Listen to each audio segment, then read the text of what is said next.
Hello all signs, love reading tayo. For all signs, ano yung ganap, energies, iniisip, or nararamdaman itong person na kakonect mo or person na nasa isip mo sa next 7 days.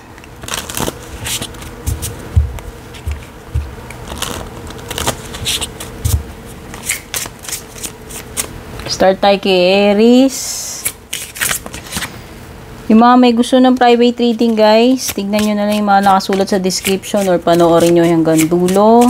Maraming salamat po sa patuloy na pagsubaybay. Yan. Like, shares, comments nyo, malaking tulong and sobrang na-appreciate ko po.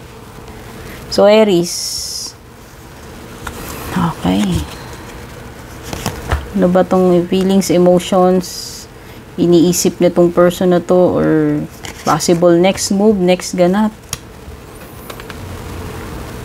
Okay, ito guilty tong tao na to. Sinisisi niya siguro yung sarili niya for something. Bakit kayo, ewan ko, hindi naging okay?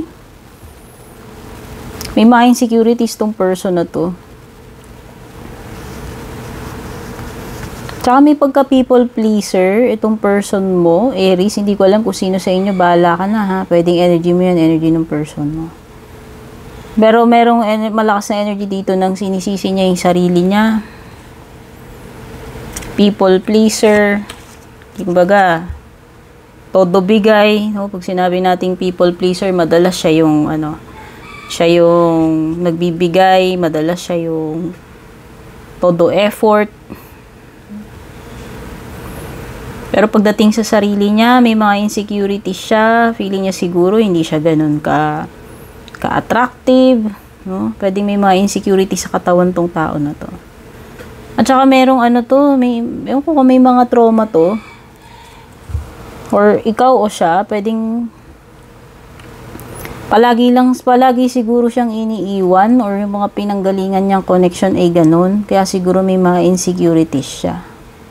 So, may tendency tong person na to na pwedeng maging possessive, seloso-selosa, takot iwanan, kaya kumbaga siya yung gagawa ng way sa connection ninyo.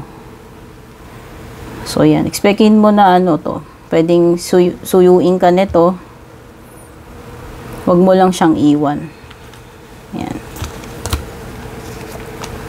Leo, Sun, Moon, Rising, Venus, Signs, Cross Watchers. Ito yung ganap, energies, iniisip or nararamdaman ng person na kakonect mo or person na nasa isip mo next 7 days. Maraming salamat Leo, patuloy na pagsubaybay. Kung interested ka sa private reading ko, panoorin mo hanggang dulo or pakibasa yung mga nasa description.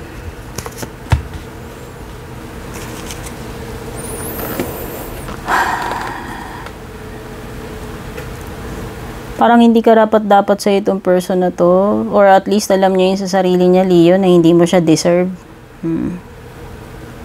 Pwedeng may mga tinatago tong person na to sa'yo.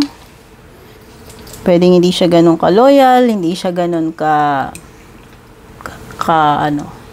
ka-serious. Tsaka tong person na to, pwedeng may siya. Meron siyang something sa past na hindi pa rin nare-resolve. Baka sa ex niya.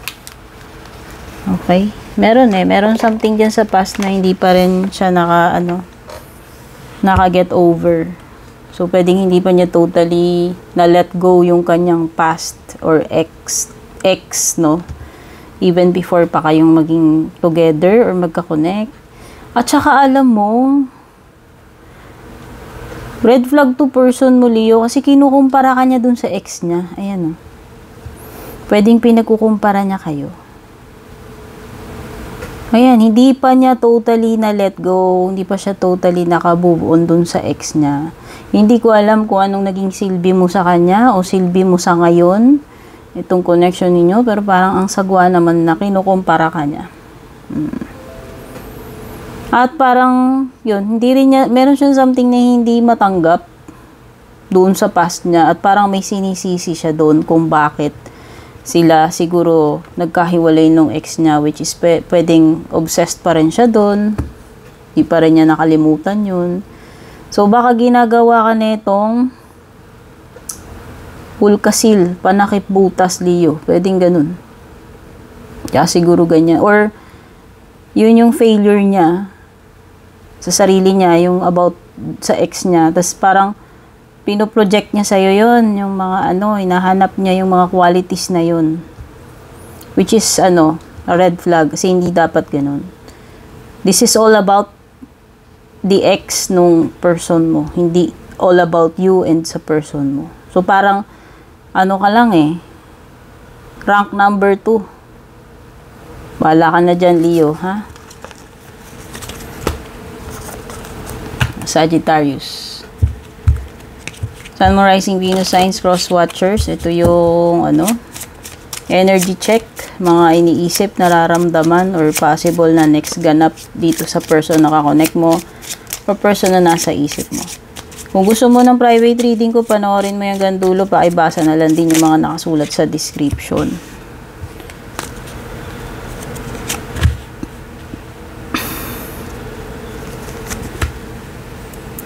Okay.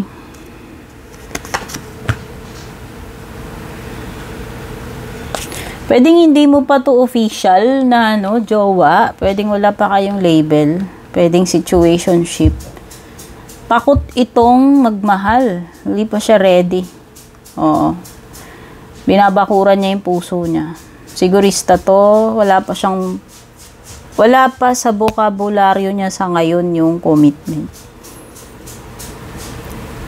Kahit sa sarili niya pwedeng hindi siya sure or wala sa plano niya na magseryoso muna. Siguro baka ito yung period na nag-e-explore lang to, try lang, pwedeng ganun, pero nothing too serious, Pwedeng nakatatak sa isip niya ganun. So, do not expect na seryosohin ka netong person na to. Pwedeng guilty rin siya, alam din naman niya yun, Baka pinaglalaruan ka niya or kung palipas oras, anong tawag niya dito, or trial and error, Parang experiment. Takot kasi siya, yun na may reason niya. Hindi ko alam kung may iba pa siyang reason. Pero this person is not open to, yung talagang ma-fall in love. Okay? Sabi ko parang nag-e-enjoy lang ito or nag-e-explore pa lang. Kumbaga, hindi pa siya ganun ka-sure kahit sa sarili niya Siguro titignan niya. And then pag na siya, yung nafe-feel niya na, siguro doon lang palang magsisimula. Pero pwedeng hindi pa siya seryoso. Okay? Dito sa connection niyo.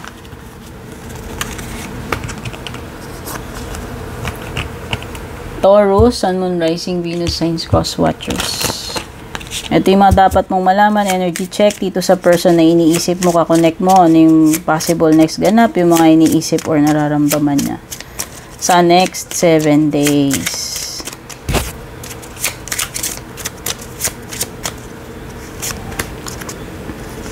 Ay.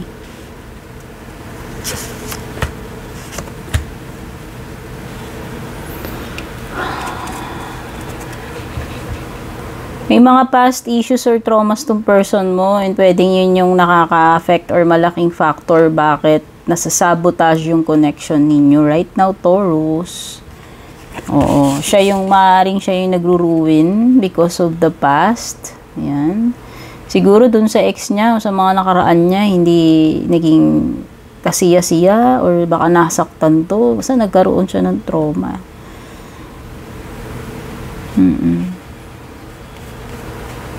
Parang nasira yung self-esteem niya. Para siyang rattled na person. Parang dahil doon sa mga ganong trauma niya, yun lalo yung parang side effect yun sa kanya na nagkaroon siya ng ganitong personality or habit na parang instead na magtiwala siya or maging okay, smooth yung mga bagong connections niya is nagkaroon tuloy siya ng sa sarili niya, side effect dahil sa past trauma niya, and madalas siya yung nakakasira ng bagong connection niya instead na mag-develop pa. Siya mismo yung sumasabotahe doon. At napakaraming wounds or self-pitying na itong person na to. Parang naging mababa tuloy yung tingin niya sa sarili niya, yung sinasabi ko. Parang naging, kumbaga, parang tumatak na sa kanya yung naging treatment kung tinrato siyang basahan ng mga ex niya, ng past niya. Parang natatak sa kanya yun. Yun yung parang naging side effect sa kanya. So, in a way, parang nakakaawa siya. Pwede namang hindi niya sinasadya ba't siya maging ganyan. Kaya lang kasi pwedeng ito rin yung maging problema para hindi, alam mo yun, hindi magtagal or masira agad yung connection ninyo. Siguro dahil ang dami niyang paranoia, fear, insecurity, or hindi ko pa alam ano pa yung naging side effect nun na naging habit niya na. Okay?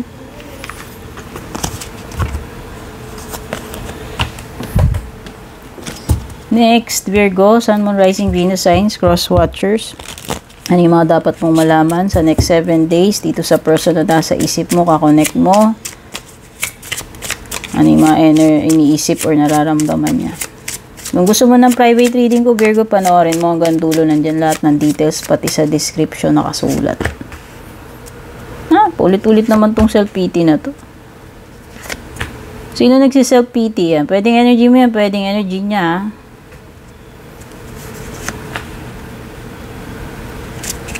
Yan. Either energy mo yan o energy na. Pero energy niya yung pinag-usapan natin. So, most likely energy niya to. Okay. So, aminado tong person na to na pwedeng hindi siya sasapat sa standards mo. Or pwedeng nafe-feel niya yun, or pwedeng yun yung misconception niya, or laging nasa isip niya. Kasi may mga self-pity siya eh. So, pwedeng may mga insecurities tong person na to. O, feeling sorry sa sarili niya. Hindi ko alam. Bakit? At saka may mga negative thinking to. Ayan, no? Subconscious negative beliefs. Okay. So, pwedeng mahilig mag-formulate to ng mga ng mga beliefs niya about a relationship. Tapos, meron pa siyang mga past issues. So, ayan, pwedeng ito ay nagkaroon ng hindi magandang past or hindi pa naka-get over doon sa ex niya. Feeling niya hindi siya deserving para sa'yo. Or feeling insecure sa sarili niya. Pwedeng ganun. O feeling niya baka hindi niya ma-meet yung expectations mo, hindi siya maging good para sa iyo. May mga ganyan siyang feelings etong person mo. Probably dahil sa sa ex or past person niya.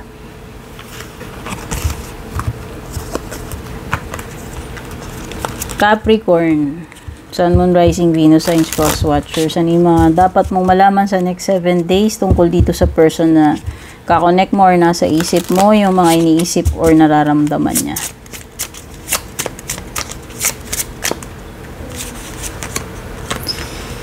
Takot ma-reject. Okay.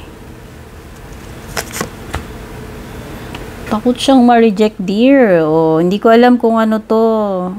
May label na kayo or wala pa. Pero takot itong mabasted or takot ma-reject. O, anumang gender niyan. Anumang gender ninyo. Takot siyang iwan. Takot siyang ma-reject. Mabasted. I-dispatch siya. Ayan.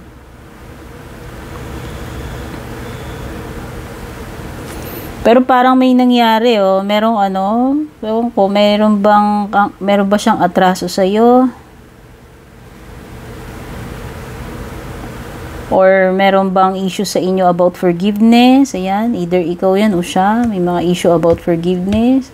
May nagawa ba siya sa iyo or may nagawa ka ba sa kanya? Something na related na nagawa, na kasalanan na pwedeng naging potential threat na magkasira kayo, magkahiwalay kayo. Or pwedeng yun yung naging cause ng hiwalayan ninyo. Hindi ko alam kung nangyari na yan or nangyayari pa lang. Pero kasi pwedeng sa iba tapos na eh. Saka may mga past traumas, ikaw or siya, to. So, may mga unhealed wounds.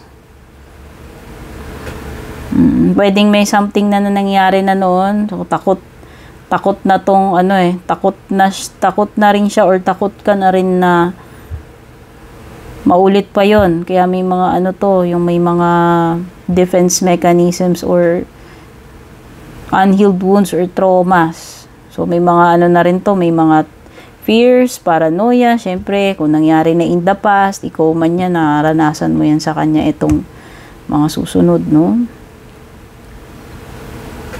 Basta meron ditong nagkasala. And takot siya. Gusto niya siguro mag-sorry sa next 7 days, pero takot siya na baka hindi tanggapin yung apology niya o baka ma-reject siya. Ayan. Yun yung next move. Okay? Gemini, Sun, Moon, Rising, Venus, Signs, Cross Watchers. Energies ng person na nakakonect mo, nasa isip mo sa next 7 days. Yung possible next move, ganap, mga iniisip or nararamdaman niya. Kung gusto mo ng private reading ko, Gemini, panoorin mo hanggang dulo. Nandyan lahat ng details, pati na rin yung mga nakasulat sa description.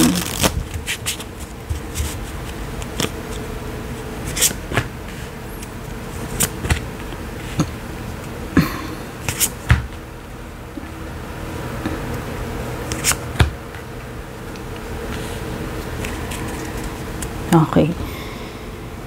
Takot tong mawala ka, Gemini. Takot mawala ka. Pero siya rin naman yung gumagawa ng mga bagay na ikinakagalit mo or ikinakasira ng relationship ninyo. Pwedeng ma-pride, ma-ego, or takot masaktan. Bukod dun, meron dito takot masaktan Pero may mga patterns siya self-destructive patterns. Yung self-destructive patterns niya sa sarili niya yun. Pwedeng may mga bisyo to or unhealthy, toxic. So, nakikita ko pa lang, this is toxic connection. May codependency dito. Kailangan ka niya, pero alam mo yon, hindi rin naman niya maayos-ayos yung sarili niya. Takot din naman siyang, masaktan. Takot din naman siyang ma-reject, abandonahin, itapon. Okay? Pero, ayan, gumagawa rin siya ng protection sa heart niya. At least, tinatry niyang maging, ewan ko, paano ba to? Hindi rin niya binababa yung guard niya No, sabi ko nga, may ma-pride, ma-ego rin to. Pero, ayaw din naman niyang masaktan. Takot din naman siya masaktan. Dependent din naman siya sa'yo. Kailangan ka niya. So, alam mo yun, unhealthy, ang toxic ng connection ninyo sa susunod na 7 araw. Pero may mga gagawin pa rin siya na nakakainis. Okay? Pwedeng nananakit ang ulo mo dito. Ito yung tipo ng partner na, yun nga, pag may mga ginagawa siya na hindi good, pwede may mga bisyo, hindi magandang gawain, pero wala ka namang magawa. Okay? Hindi ka rin niya kino-consider every time na ginagawa niya yun. No? So, yun yung nagiging problema ninyo. Ayan. Or magiging problema niyo sa mga susunod na 7 days. Dealing with this person. Okay? Yung ganyang mga niya, habit niya na hindi mo alam kung mababago pa ba or hindi na. Ayan. Stress, dear. Stress ang sa'yo yan.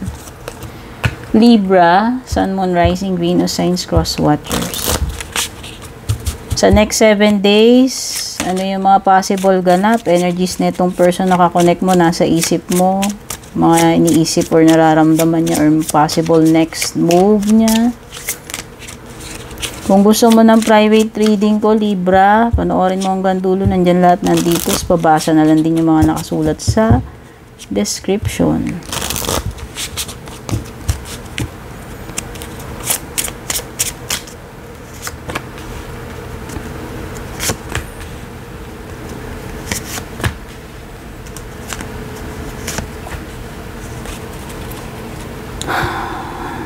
Tong person na kadil mo, Libra, pwedeng may insecurity to. Ewan ko, kung sining mataas ang standard sa inyo, perfectionist, ayan ha, pwedeng energy mo yung iba dito, pwedeng energy niya, pwedeng 50-50 dyan, yung mga energy, no, shared. Pero pwedeng energy niya yan. Tingin ko may atraso sa'yo to. Takot din siya, Libra, hindi ko alam kung labeled na kayo neto or kakonect mo pa lang ka-MU mo. Pero parang may something shady about this person. Alam niya sa sarili niya na hindi rin siya ganun ka-deserving ng pagmamahal mo. So, pwedeng may mga kalokohan to. At saka parang meron siyang mga past trauma sa ex niya or sa mga naging nakaraan, okay? Nakarelasyon. So, yung perfectionist na yan, hindi ko alam kung ikaw yan o siya, kung ikaw yan, Libra. Takot din tong person na hindi niya ma-meet yung standards mo or vice versa. Kung siya yung perfectionist, ikaw naman, hindi mo alam paano mo ma-meet yung expectations na ito. Pwedeng malayo yung agwat ninyo sa mga bagay-bagay or sa age. Hindi ko alam kung may age, age gap, sino man yung mas bata or mas may edad sa inyo. Oo. Pero aminado tong person na to, ayan, may self-blame. Alam niya na siya yung may mali.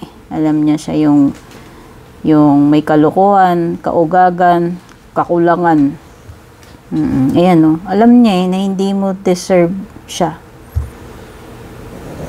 Pero kasi, isa pang question mark dito sa connection nyo hanggang kailan ganyan? Hanggang hindi pa siya nakaget over dun sa past niya, sa ex niya. Kasi parang may pa siya dun, may issue pa siya dun sa ex niya or sa past niya. Okay? Aquarius, Sun, Moon, Rising, Venus, Signs, Cross Watchers. Sa susunod na 7 days, ito yung energies ng person na iniisip mo or kakonect mo. Ano yung mga iniisip or nararamdaman niya or next possible move or ganap. Kung gusto mo ng private reading ko, Aquarius, panoorin mo hanggang dulo. Pakibasa na lang yung mga nakasulat sa description. Comparison. Complaining.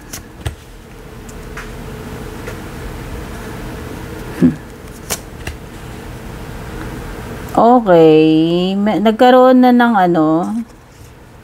paranoia tong person na to or misconception sa buhay, Aquarius, na true love doesn't exist. Siguro masyadong masakit ang pinagdaanan neto or hindi maganda. Meron kasi siyang matinding trauma sa past niya. Kaya parang hindi na siya nagseseryoso. At ang malas mo naman kung ikaw yung kakonect niya at kung may ganyan yung ginagawa niya dito sa current connection nyo. Pero kasi hurt people. Diba? Ganun yun parang yun yung nagiging side effect nun. I don't know kung gumaganti siya or ewan ko, pwedeng hindi naman talagang yun na lang yung parang pinaka naging side effect sa kanya. So baka after nun, yun talaga yung true love niya, yung past niya na yun or ex niya. And then, nung nangyari yun, doon siya nag-transform, naging side effect sa kanya yun na yung mga sumunod na connections niya, pwedeng hindi niya na sineseryoso kasi feeling niya hindi na totoo yung true love. Yun yung masaklap or shadow side, scary side nitong person mo. O yan, pwedeng itong isang revelation kung hindi mo alam or pwedeng alam mo na rin, baka nakikita mo na rin yung pattern sa kanya. Okay? This person keeps on complaining and comparing you. Mahilig siyang magkumpara sa mga nagiging ex niya, nakakarelasyon niya. Sa tingin ko nagkaroon na siya ng side effect, dear. Oo. Dahil sa past trauma niya. Pero wala kang kasalanan doon, so hindi ka dapat niya parusahan, hindi ka dapat mag-suffer doon. Nasa sayo yan, Aquarius, no? Nasa sayo yan. Pwedeng siguro itong mga next 7 days, nagmamanifest na naman yung mga ganitong niya, yung ganitong behavior niya. And pwedeng para sa'yo nakaka-drain, nakakapagod, or nakakasakit na rin. Pwedeng pwede kayong magka-bad tripan kasi may mga reklamo na naman tong person na to or may mga gagawin na naman siya na parang pairamdam mo, dating sa'yo, kinukumpara ka niya. Okay? So, yan. Pwede yan yung mga kababad tripan ninyo sa mga susunod na 7 days. Cancer. Sun, Moon, Rising, Venus, Signs, Cross Watchers. Sa next 7 days, ano yung mga possible ganap, next move or feelings or iniisip nitong person na kakonect mo or person na nasa isip mo. Kung gusto mo ng private reading ko, Cancer, panoorin mo na lang hanggang dulo. Nandyan lahat ng details, pati sa description.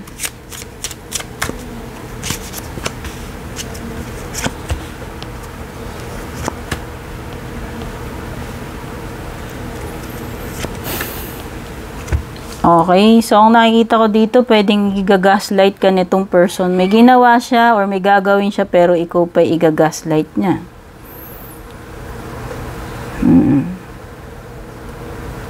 Pero wag ka, alam niya yung ginagawa niya, alam niya yung kalokohan niya, pero po-project niya sa'yo. Ganun yung iba, diba? Para hindi sa kanila, maput yung blame. Iyan na nila yung i-gaslight ka na, uunahan ka na. O, expectin mo na yan sa next 7 days.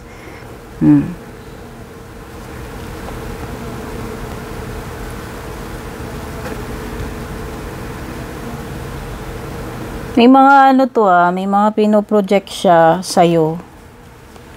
Ewan ko. Pwedeng guilty. O, ayan tama, guilty. Tingin ko may ginagawang kalokohan to, Cancer Tapos yung guilt niya, ganun yung way niya para para mag-cope. Siguro. O, tinatamaan pa pala siya ng guilty. Kaya lang, ang sagwa kasi. Siya na nga yung may ginagawa.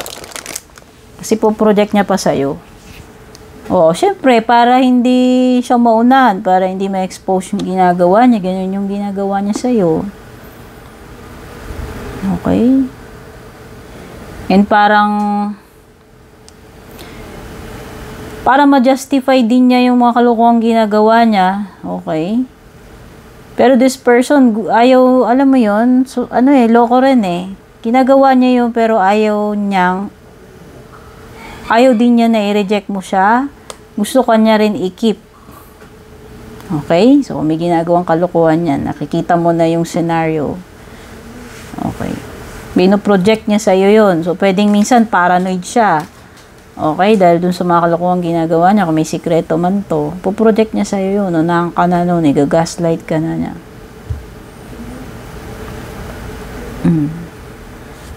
Kasi yun yung guilt niya sa sarili niya O baka nakukonsensya siya kasi ikaw, mabuti kang partner, tapos ganun. Pero loko rin kasi gusto ka niya i-keep. The fact na meron siyang ginagawang ganun, it's unfair, di ba? Yun ang nakita ko dito. Pwedeng may gaslight ka neto sa susunod na mga araw. Or kung meron ka ring past history, pwedeng rin niya sa'yo, ikaw nga may atraso ka rin, ganito, ganyan.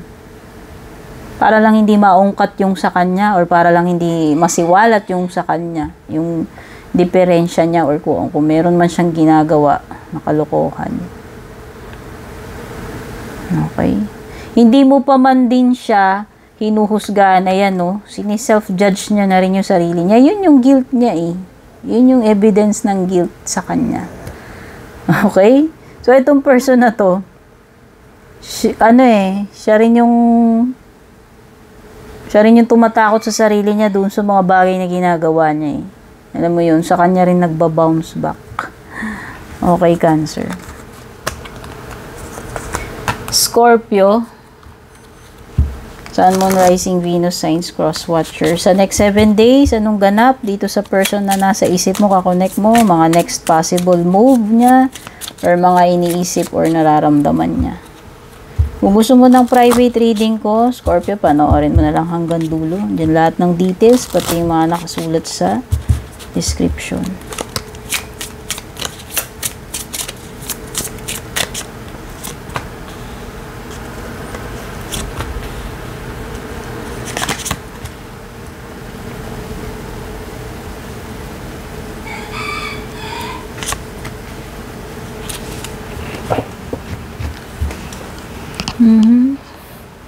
Karamihan mga issue about ex, about past. Ano ba to? So, pati ba naman sa iyo, Scorpio?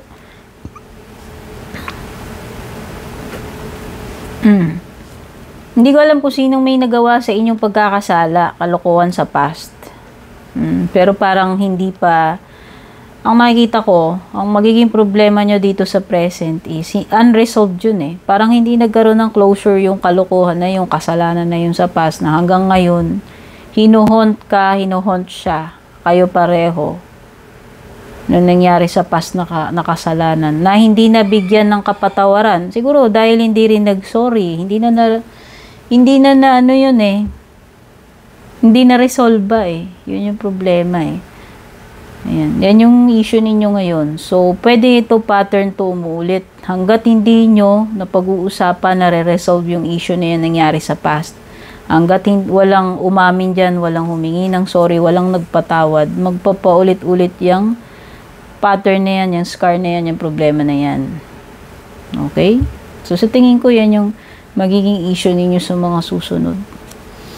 And the more na tumatagal yan, ayan o, the more kayong nagkakaroon ng differences sa isa't isa, the more na nagkakaroon ka ng resentment or siya, ganun din, the more na nafe-feel ninyo incompatibilities ninyo, the more na nagiging difficult yung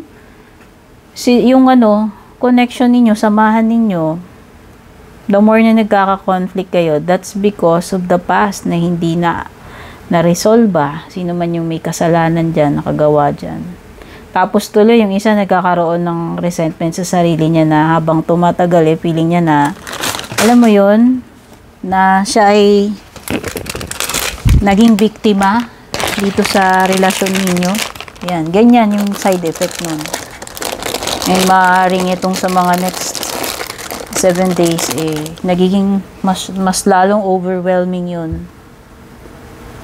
Kung hanggat di nyo naayos yun. Okay, Scorpio? Or habang tumatagal, kahit hindi lang sa week na ito, no? Hanggat hindi nyo na-resolve yung issue na yun, Scorpio. Pisces, Sun, Moon, Rising, Venus signs, cross watchers. Sa next 7 days, ano yung mga possible ganap? Next move nitong person na nasa isip mo or kakonect mo or yung mga iniisip at nararamdaman niya. Kung gusto mo ng private reading ko, Pisces, panoorin mo na lang hanggang dulo. Pakibasa yung mga nakasulat sa description. Nandyan lahat ng details.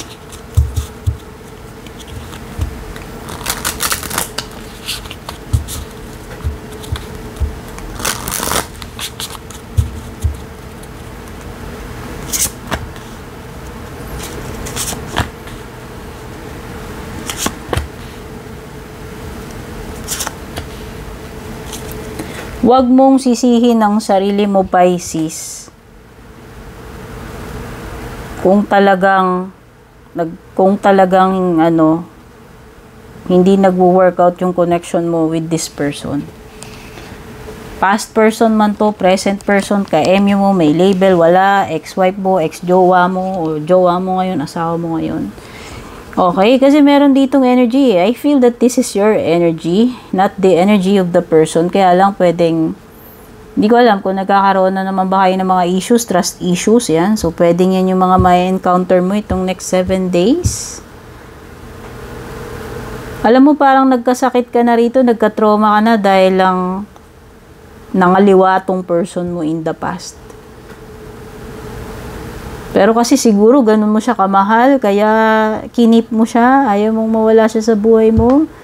Hindi ko alam kung umalis na siya, pero nagkabalikan lang kayo. Hindi ko alam kung sino yung naghabol sa inyo, nanuyo, or nagkabalikan kayo, pero wag mong sisihin sarili mo, wag mong isipin na kulang pa.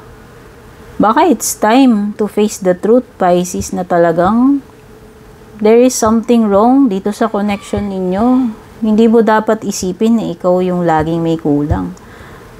Baka siya yung may kulang. Baka talagang hindi ka niya mahal. Or ewan ko, meron talaga siyang issues, may problema sa kanya. Hindi ka may problema rin sa'yo. Kasi the fact na nag-i-stay ka sa ganyang klaseng connection is sick. Diba? Unhealthy, toxic to. Ayan o, someone here is feeling not good enough. Siya pa yung sinisisi niya yung sarili niya. Tapos may mga past trauma na lahat na lang ng makakakonect mo, ibibetray ka. Side effect yun ng nakaraan mo eh. Ayan, no, gumawa ka na ng walls of protection around your heart. So, kung nangyari na yun, ba't ka pa nag-i-stay dito, Pisces? Yun na yung tanong ko sa'yo. Tapos, ito na namang mga susunod na araw, napapraning ka na naman, nagkakaroon ka na naman ng trust issues, insecurities. Hindi pa ba sapat na maliwanagan ka, makita mo na nangyari na yun in the past? And maybe it's time to accept or heal mo yung sarili mo, tanggapin mo. Okay, so nakikita ko is another pattern. Okay, another pattern ng sisisihin mo na naman yung sarili mo dito sa mga susunod na panahon. Sisisihin mo na naman na may ikaw yung may something na kulang, good, not good enough. Paulit-ulit lang, Pisces, yun na yung nakikita ko. At sa tingin ko, kahit bakuran mo ng bakuran yung puso mo, ikongkreto mo yan, masasaktan at masasaktan ka pa rin dito kasi may mga past trauma na hindi pa nag-heal. Kaya kung ako sa'yo, siguro yun yung dapat mong i-work up on, no? Pagtrabahuan na mag-heal yun. Payo lang naman yun, Pisces, pero ikaw pa rin na masusunod. Basta nakikita ko lang dito is sa mga next na mga panahon, possible na ganyan na naman yung mga pattern. Okay? So, yan. All signs. Sana nakatulong sa inyo itong aking reading. Love you all. Take care. God bless. Babush.